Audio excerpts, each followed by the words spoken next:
So here I am making keys to a Ford Ute, and I program it in.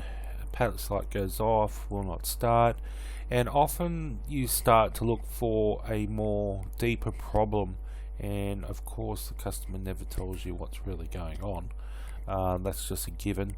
So here's a video. I forgot about this and I just took a step back and just thought, you know what, I'll have a bit more of a think about it. But obviously I've checked the relays, you know, I can hear it. I was going to paper clip the relay under the bonnet to see if the starter motor kicks, because I have had a car where it was actually a starter motor problem.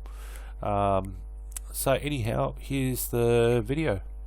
And just one more thing about these batteries, I've seen them with the green light on and not enough amperage to actually start the car. So when I see the SCA batteries from Supercheap, straight away I'm suspicious, even if it looks brand new, and that's happened before as well.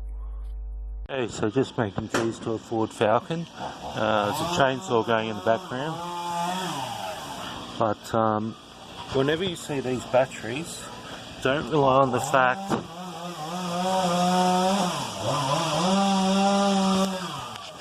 that the green light is on. So I put my own battery in there, I've checked the relay, and when I go to try and start the car, I can hear and see the PATS light go off. So when I turn the key, nothing happens, and I can hear the relay clicking. So I reprogrammed the keys in, I did jumper leads on the battery, I put my battery in, and I thought to myself, okay, well, what else is going on? Buggered starter motor? And I thought, well, hold on, it's probably not a buggered starter motor, it might be a buggered gear lever. So if I put it in neutral, obviously it's out of park, it obviously thinks it's in reverse, and car starts. So just a little trick, maybe put it in neutral, if that happens again, and job done.